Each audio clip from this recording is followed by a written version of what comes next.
Does madness begin in the mind, or does it hide within the walls?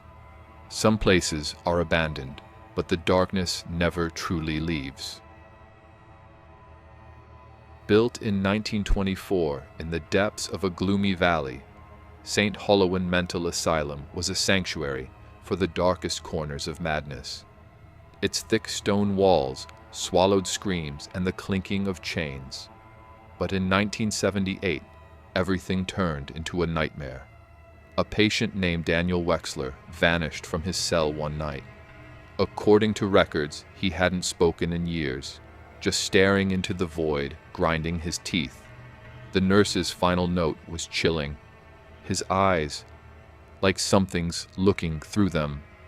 3 days after Daniel's disappearance, head physician Dr. Margaret Hale was found torn apart in her office. Her chest was ripped open, her arms severed, her face frozen in a scream. On her desk, a blood-stained note read, "It bites, it's eating us." That same night, 2 nurses and a security guard vanished too, leaving only bloodstains in the hallway. Staff whispered of growls echoing at night, teeth marks appearing on mirrors, and the stench of rotting flesh hanging in the air. Within weeks, the asylum was shut down in a panic.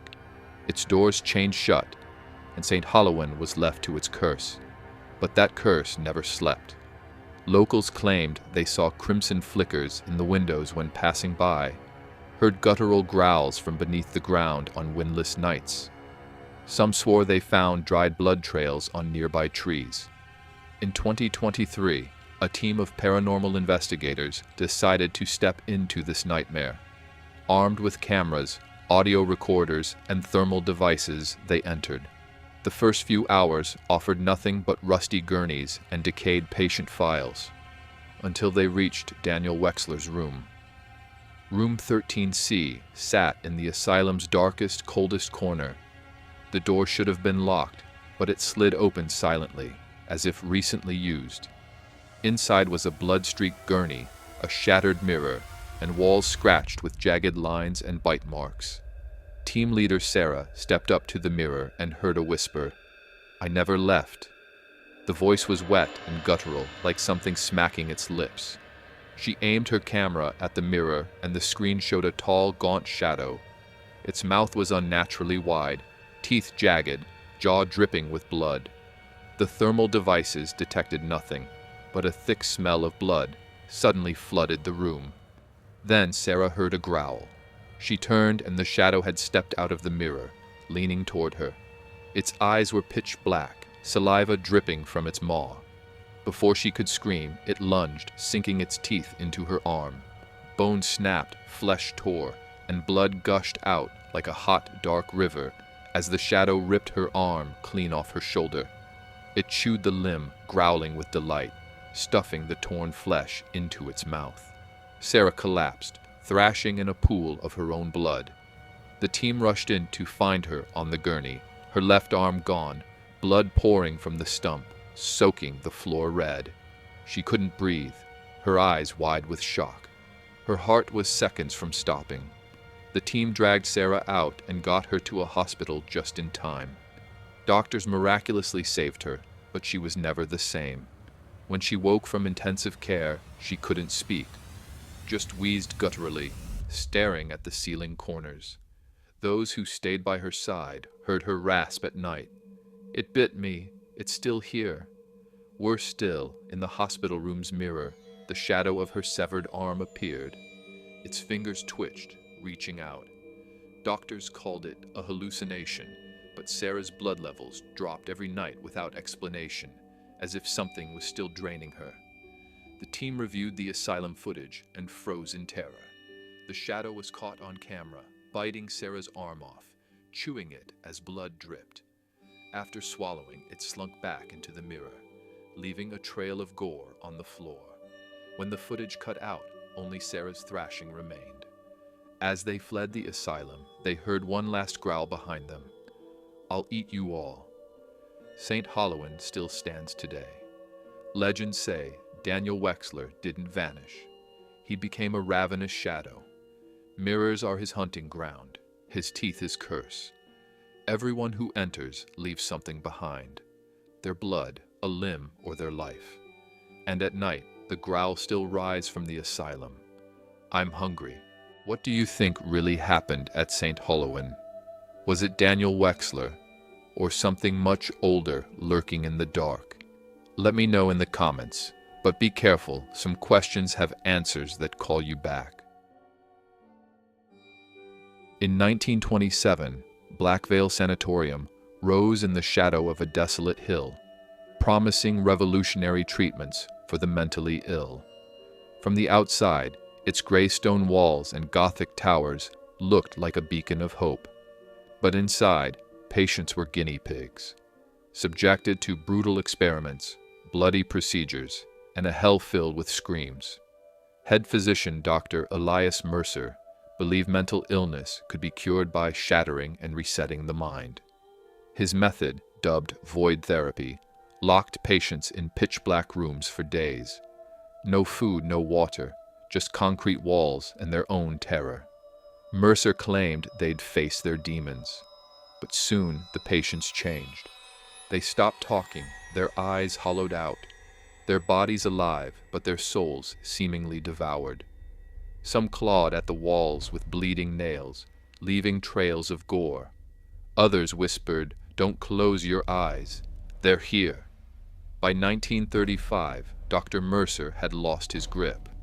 Obsessed with taking his experiments to the final stage, he locked himself in one of the dark rooms. He ordered his assistants not to open the door for 48 hours.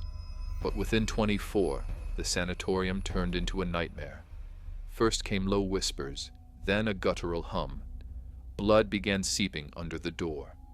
When staff tried to break in, snarls, screams, and deranged laughter erupted from within. They smashed the door open, and Dr. Mercer was gone. The room was empty, save for a single phrase, scratched into the walls with bloody nails.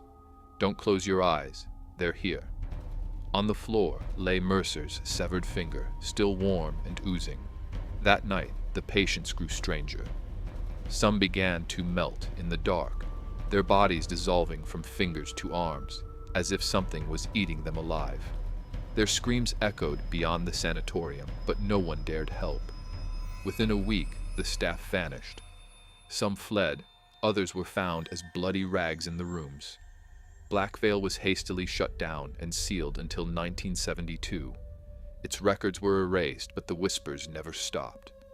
In 2024, a trio of horror YouTubers, Alex, Mia, and Jake, from the channel Fearless Night Hunters, decided to explore Blackvale's curse for their biggest video yet.